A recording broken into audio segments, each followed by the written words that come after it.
Well, welcome back to the agenda, everyone. With your Missoula County Commissioners, I'm Dave Strohmeyer. I am joined today by my fellow commissioners, Juanita Vero and Josh Slotnick. And we are also joined today by Lisa Tate. Delighted to have you, Lisa. Thank you. Lisa is the Executive Director of the National Museum of Forest Service History, which is about to open the National Conservation Legacy Center later this month. Not too much later this month. It is happening within a matter of days. So welcome, Lisa. Thank you. And this is July 16th, right? Yeah. Is that 16th and 17th. So 17th will be our ribbon cutting. Fantastic. your first time on this podcast. Yeah, thanks. Yeah, we're overdue. Long overdue. So, for people who don't know, could you describe what the National Conservation Legacy Center is? And let's talk things like square footage and like how big this place is. Yeah, And why it and what it's all about. Absolutely. Thank you. Well, the National Conservation Legacy Center is a project of the National Museum of Forest Service History. Now, we are not the Forest Service. We're an independent nonprofit organization that was started in 1985 to preserve the history of our public lands and conservation. Public lands and conservation. Mm-hmm.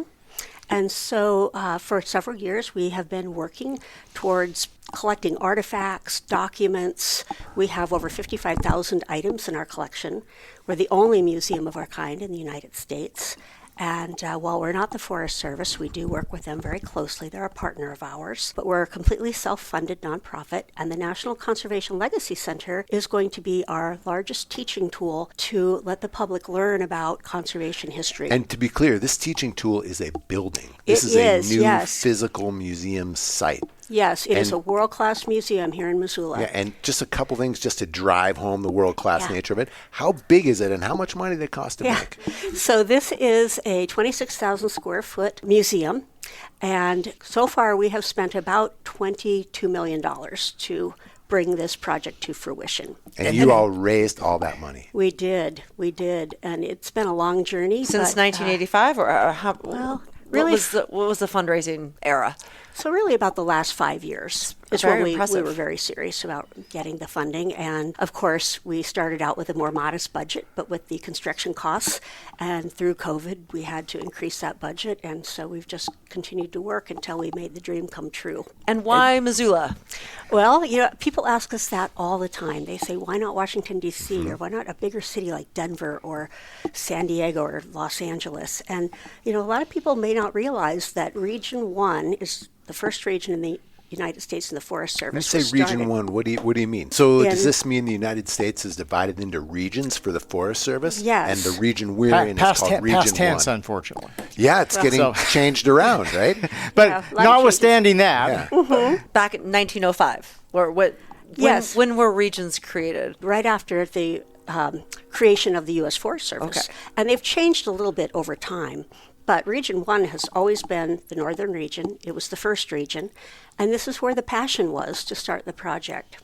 Our museum was actually founded by a state forester who had a large passion for history, Gary Brown. He has since passed away, but he was really the catalyst behind getting this museum up and running. and I remember some of those early board meetings I attended in the late 1990s. And honestly, I thought to myself at the time, some of these folks sitting in the room probably served with Gifford Pinchot. and I was not at all confident, given the many years that ticked off in terms of whether this would come to fruition. Yeah. And here we are. I think it's a testament to not doubting big dreams and big visions and sticking with it. And clearly, under your leadership, it's coming to pass. So, Lisa, we were able to visit last summer, deeply under construction. Right. But one of the things that was so impressive was the different types of wood products involved in the actual physical construction of the building, and wood products that were not buried beneath sheetrock, but were really featured structurally and also aesthetically. And it seemed like you all were attempting to showcase not just the home of fir trees and pea pines, but a whole array of trees in the forest. Do you want to speak to the design? Yes, thank you. This is a mass timber design. And what is mass timber? Mass timber is kind of an umbrella term for a number of different types of engineered wood products that contribute to forest health. They sequester carbon. So are we talking about small diameter trees that are Exactly. chopped up and glued together in new forms? Well, small diameter trees that are made into dimensional lumber that is then glued up into forms is one of the products that we have. It's called cross-laminated timber. And we had a lot of support from the forest products industry to build this showcase because the museum itself is an exhibit in these innovative wood products. So we had 14 different forest products companies throughout the Northwest that provided the lumber for this project. It was all donation. And we have, besides cross-laminated timber, we have what is called mass ply panel, which are like plywood panels that are glued and treated to be very, very strong and create a very strong, massive building material. And then we also have what's called laminated veneer lumber, which is a type of 2x6 that is made from these smaller diameter tree products. And that is actually in the walls. And then we have just a number of other things that you can see while you're at the building. We have beautiful tree columns that are made What's of... a tree column? We wanted to have a neat signature feature in the building. And our architect is literally a world-class architect. His name is Tom Chung. He is from Boston, Massachusetts, and he specializes in mass timber. He has already won design awards on this building, and we haven't even opened yet. Wow. But we have these tree-like columns that are actually structural features that, for lack of a better term, have tree trunks and branches that are manufactured using mass timber techniques. And they were all... It's kind of like an inverted flying buttress, right? Is that? Whoa, nice job. Well, I don't know. Is that? I mean, they're like a tree. Yes, but they're actually dimensional wood, 2x6s and 2x8s that form the trunks. And then we have incredible geometry that takes off, the branches take off and hold up actually the roof of the building. So it looks like a tree. Yes. And it's made out of these Different new types high-tech of lumber woods. products. No, actually, those are made out of just direct species, and those were chosen. We have 14 different species in the center, and each one was chosen from stories that they tell, the story of that species, and they're from all over the United States. Most were donated by state foresters, some by private companies. What are the species?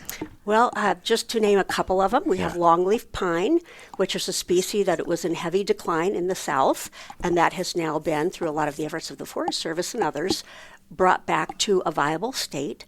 But we also have American chestnut, which is still a tree that is on the verge of extinction. And we were able to, we were in touch with the American Chestnut Foundation, who knew of a stand of chestnut trees that were dying of blight. And we think it was the last stand in the United States, and the owner wanted something special for these trees. What state were they in? Wisconsin. Oh, wow. Yeah, and he really wanted something special. His family did. They didn't want it to just go to anything. So the Chestnut Foundation connected us. They loved the project, so that they contributed the chestnut So for this. it seems like, apart from what's in the building itself is an important part of the story of the U.S. Forest Service. Since the tree species you mentioned are emblematic of just the geographic and continental scope of this federal agency. Absolutely, and also highlights all of our partners, because conservation doesn't happen in a vacuum. That's super important to note. Yeah, and so that's why the building is called the National Conservation Legacy Center, because it's not just about the Forest Service. It's about all of the different players that contribute to conservation. So at least if I remember right, there were some exhibiting techniques that were also kind of cutting edge, like a whole walls that move. You want to describe some of these interactive displays? We're very excited and proud to bring to Missoula this literally world-class exhibition with the interactive technologies that are leading edge. Yeah, could you describe how some of those work? Yeah, so we have some columns, for lack of a better word, and they will come to life when you walk towards them. So one, for example, is Gifford Pinchot, and you'll start learning the story of Gifford Pinchot when you get close enough to the column for the sensors to pick up your movement. That's about 6 feet away. So they come to life. Like a hologram. Kind of, yeah. Okay. I didn't get a chance to go see this with you guys last year, so It's amazing. I just saw the bare bones of things being built, but I didn't see the exhibits. So, Lisa, as you're talking about the technology that Josh referenced, maybe just to back up a second, the visitor walks in the building, and just to pique people's interest, what does that look like? And then maybe talk us through what they will experience in some of the exhibits. Well, first of all, I'll say that we've had a few different groups or people that we've brought in for special tours, and the first thing they say when they walk into the lobby is, wow. It is visually stunning. It is absolutely gorgeous. And so just the architectural piece is stunning. Then we start through the exhibition hall, and I just can't tell you how, I'm getting goosebumps. It is so exciting. It's just fabulous. We have a wall that is the largest screen in the state, 60 feet by 20 feet tall, and it is one of the walls in the exhibition hall, and it is The wall showing... is a screen. Yes, and it is showing images of our forested lands all across the country. And so it's an aerial footage as you're kind of, you can get to see the diversity of all of our forested lands, including Puerto Rico, which a lot of people don't realize we have a national forest, El Yunque in Puerto Rico. And so as you're walking by that wall, we have different areas. And just to give you an example, one is forests and mountains. The next one is watersheds and habitats. In the watersheds and habitats exhibit, there is an old-fashioned Forest Service pump that you used to pump when you were a kid at the campground. And when you walk towards that, it starts, and all of these have interactive stations where on top of those beautiful images, which are the background, stories come up and you start to see stories of all of these different types of subjects. Who created the exhibits, I guess, or who was the engineer, the architect of the exhibits? Yeah, so we hired a company out of Australia, and their name was Art Processors. And we chose them as the exhibition designer because they were using leading edge technology. They called it Barely There technology. And the company that has brought all of that to Missoula and to life for us is called Trivium. So there's lots of different companies that actually are players in this. We have different companies that come just to make sure all of the electronics are speaking to each other, working together, working correctly. That's a whole other company, lighting integrators, and all of these different folks that make this magical experience. So you've got some permanent exhibits. We have rotating exhibits as well? Yes, we and will. What sort of things could we expect to see there? So we built the exhibition hall specifically in a way so that we could change things. We could also have analytics built into the exhibit so we can tell if people are using them. You know, one of the coolest things I think we have is a giant tree stump called Rings of Change, and it's a digital 6-foot in diameter tree cookie. What kind of tree? Oh, it's just generic. Generic tree. It's digital, and every ring on that tree is 10 years of content. So as you move a little puck up the rings and stop on one, a variety of different filters will come up, and you can choose to see what was going on in that era. Cool. And So several people can play at once. as I recall, you can go up to the second floor and experience a recreated fire lookout. That's right. That's actually the roof deck. So the roof deck is an area that we created partly for an event space that people can use and rent, but also we wanted to have a lookout that was ADA accessible that anybody could get to. So you can take the elevator to the roof deck and then go across a wooden bridge onto an oversized lookout so you can really get the feel of what it's like, and people of all abilities can experience this. And I also recall, as we were touring the still under construction version of the facility, that you had a special wing that, I don't know, is it climate controlled, or Yes. it's for the many artifacts and donations you have received? Yes, so we have a repository that is using all of the state-of-the-art technology to keep our artifacts, our photographs, our letters safe. And so we have a movable wall system and special humidity controls and temperature controls and air guards as you walk in and out the door just for that particular space. What are some of your favorite objects? There are so many cool things, and I think the things I like the most, we have a lot of original watercolor artwork from Rudy Wendland, who was the artist for the Forest Service that created all of the Smokey Bear posters that you see. And we also have a really cool thing that I like to use as an example of why our organization is so important. We have an item called a Bitterlick regression calculator, and there were only Sorry, say that again. A Bitterlick regression calculator, and it's to measure regression curves in timber cruising. And so it's this. Maybe explain what a regression curve and timber cruising. Yeah, perfect. I am What are not a those forester, things? and so that's a really good question because I can say it, but I honestly don't really I mean, know. cruising timber, I think of as you're assessing timber. Yeah, you're like deciding which This trees is are gonna be measuring the cut. kinds of the curves of the size and curve of a specific tree. Okay. But it was a calculator that is in a beautiful wooden box, as so many of these artifacts were from back in that era. And it has all of these different white arms that you can move with a string to develop this calculation. Now, only a few were made by the Bitterlick Company because shortly after, when they were prototyping these, handheld calculators became available. So put those out of business. But there are only a few of them left. Wow. And this was someone found it in their father's closet when he passed away. They didn't know what it was, but they knew it related to his career. Right. So they brought it to us, and our curator, Dave Stack, had to do a lot of research to find out what it was. So it's a cool story of, if he hadn't kept that, because otherwise it would have just been probably discarded. So I'm sure people heard at the outset of our conversation, we're talking to you now because your grand opening is coming Yes. up. Do you want to talk about that celebration? When, where, what's going to happen, how people can come? So it's actually next week on July 17th. The address is 3605 U.S. Highway 10 West. So that's about a mile past the airport to the west. And we're past the Forest Service compounds, just past Butler Creek.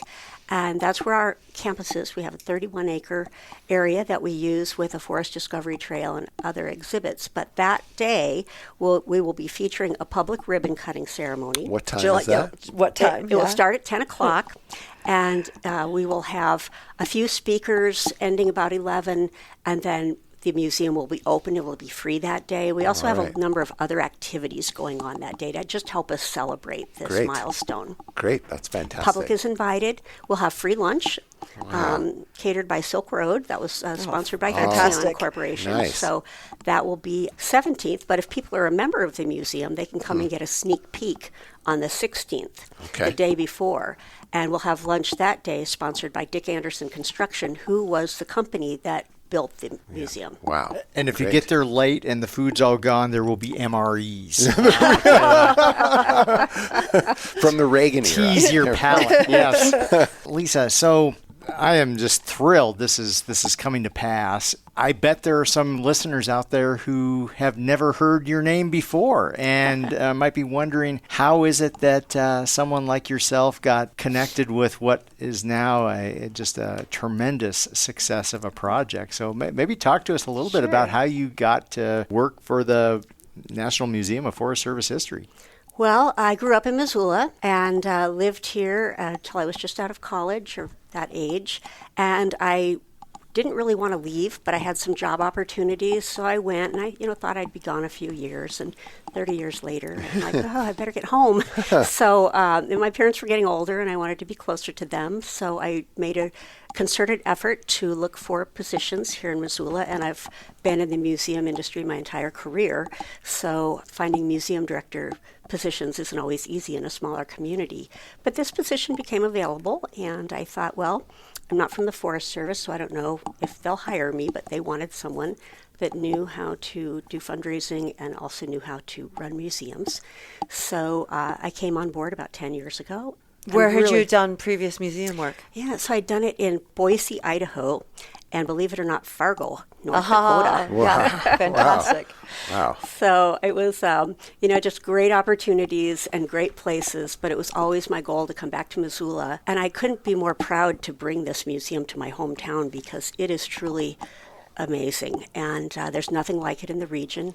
The closest thing is probably the Mopop Museum in Seattle. So it's really And I'm not familiar with that. What's the Mopop? Museum of Modern Pop Culture.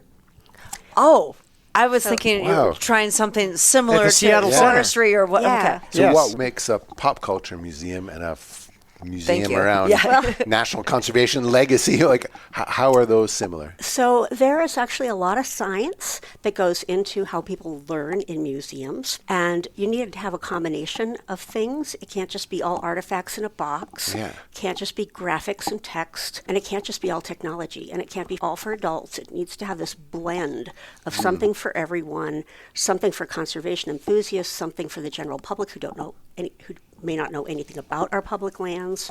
And so we actually spent 5 years putting together the plan before we even started really building out the exhibits.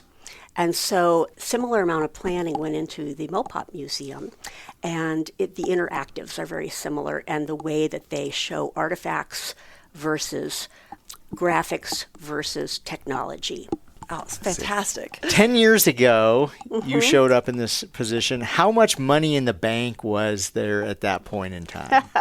There wasn't a lot. I think there's about $250,000, and the museum was run by a fantastic board of directors, but by a volunteer, David Stack, who has been our curator and had been running the museum up until that point. So what was the compelling story that seemed to resonate with folks to get you from 250,000 to 22 million and some change to break ground and complete this I'd facility? love to know that too. Yeah. What was built into your ask? Sorry, of that's top secret. $22 million. Okay, we're going to have to raise taxes, Josh. Yeah. You know, it's passion for the project, and it was just this group of people.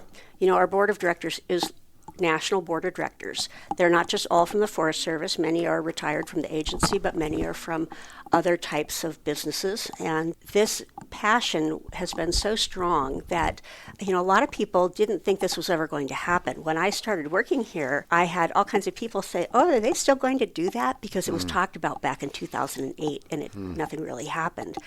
But what really was the catalyst that broke the logjam was that we had a member of the museum who was a retired forester that left us part of his estate, about $3 million, and that was what really got the ball rolling. Wow. That, in addition to the fact that we decided to elevate the design of the building and use mass timber, because When did you make that decision? We made that a decision about 6 years ago. Yeah. So you described the 14 tree species and the stories told. How about some other stories that are featured? Are there and maybe some about people or folks who worked in the woods? Are there any of those types of stories? Yes, I'm so glad you asked, because we have kiosks throughout the exhibition hall called Voices of Conservation, and those are interviews with folks that are currently involved in conservation. And so we have stories from them, and they're just phenomenal. I don't know if you guys are aware, but we have a full-time oral historian on staff at the museum, thanks to a very generous donor that funds Wonderful. that position. Wow. And so he collected a number of these just best parts of the interview from these folks. He interviewed partners, people from the backcountry horsemen, people from the timber industry, folks from the grazing industry, all sorts of different people, as well as retirees, to get these great stories. And we also have a kiosk all about the building, so you can see about all the different things that went into the building. And Good. the other really cool thing that we did was we actually hired a very well-known Theodore Roosevelt impersonator, and he filmed. Wow. Is he the from North opening. Dakota? Yes, he yes. is. I think he was in Medora. That's where he lives. Yes. No surprise. Yes, it was a big week in Medora. Yeah. So, Well, we flew him to Denver and had him do some work for us, creating the introductory film. So there's a short film, just a few minutes long, when you first come into the exhibition area. And so it's masterfully put together by the folks at Trivium Interactive, and it's really fun, and it's very well done. But he talks about the beginning stages of conservation movement there, but then at the end, as you exit, there's another plinth that comes alive with Theodore Roosevelt that is kind of reiterating the overall messaging that we want people to take home with them, which is that our public lands belong to all of us, and conservation takes everybody. There's Great no one messages. place or one person, entity, organization that does it. Those are great messages. Great message. This is maybe a little unfair since you're so singularly focused on opening this world-class facility up, but where do you see this Legacy Center or the National Museum of Forest Service History 5-10 years from now? We have a master plan that shows both additional building on our museum campus, including a live animal mule barn with packing demonstrations, and actually a mule ride loop where people can go on a little mule ride, like they're a packer in a pack string. But we also have national goals. We have worked for years with the Library of Congress to do teacher training workshops for teachers all over the country. That was stopped during COVID. We haven't picked it back up yet because we were so focused on getting this project finished.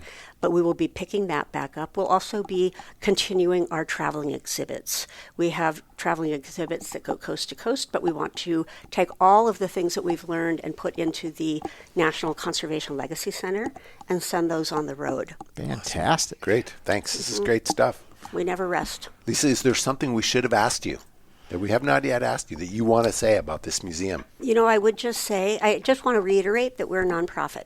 Everybody thinks we're the Forest Service, and they think we're funded by the Forest I see. Service, but we're not. So we have built some different revenue generators into this building. We have some really cool rental venues, like the Lookout. If you want to get married in a lookout, for example, that's pretty cool. Yeah. But we have some beautiful meeting rooms, a research library, and then just the grounds themselves. So the best revenue generator, can you buy coffee and pastry? Actually, not yet, but that will be coming. Sonic is so coming. disappointed. It's crucial. Yeah.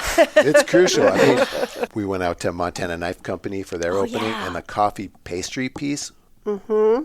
And soft goods. and swag. I mean, coffee pastry and hats. That's what they were selling. Well, we have a beautiful museum store with mission-driven merchandise. Excellent. Yeah. You can buy beautiful jewelry, or you can buy that T-shirt. Awesome. Well, I hope that you can make the coffee pastry beautiful public space to sit, because I imagine that will be taken advantage of as well. I hope so. I'm kind of confused a bit about the two titles we've been using during this conversation. So what's the difference between the National Museum of Forest Service History and then opening the National Conservation Legacy Center? That's a great question. That is a great question, and everybody asks that question. And I asked that question when I was hired. Why are there two names? Well, the National Museum of Forest Service History is the organization that built and is operating the center, yes. Okay. In addition to many other things that we do. So when we're talking with our friends and we were like, hey, we want to go to the National Conservation Legacy Center. That's where we go. Yes. Okay. Thank you for Yeah. clarifying that. Well, before we close, can you share with us a good book or a nugget of wisdom you've come across recently? You know, my grandmother had a saying, and she said, don't let the chair get you. Oh, I think that's one very of the best good. things I've ever heard. Very good. Wow. Don't let the chair get you. Where is your grandmother from? She was from Tennessee. Oh, can you say it in her accent? Oh, I don't think I could do her justice. Oh, excellent. What was her name? Her name was Lou Verney Tate. Oh, that's a Okay. great name. That's a great name. Thank you, Well, Lou Lisa, Verney thank you Tate. Lisa. so much for coming by and telling us the story. Thanks. Yeah. We hope people will come out and enjoy this beautiful new facility here in Missoula. Absolutely. July 17th, everyone. And then we'll be open from 10 to 4 every day after, except Awesome. for Christmas and Thanksgiving. Great. Okay. Thank you. Fantastic. Don't let the chair get you. Yeah, good advice. Good luck next week. Thanks, Thank everybody. you. Thanks, you guys. Thanks for listening to The Agenda. If you enjoy these conversations, it would mean a lot if you'd rate and review the show on whichever podcast app you use. And if you know a friend who would like to keep up with what's happening in local government, be sure to recommend this podcast to them. The Agenda with the Missoula County Commissioners is made possible with support from Missoula Community Access Television, better known as MCAT, and our staff in the Missoula County Communications Division. If you have a question or a topic you'd like us to discuss on a future episode, email it to communications@missoulacounty.us. To find out other ways to stay up to date with what's happening in Missoula County, go to missoula.co/county updates. Thanks for listening.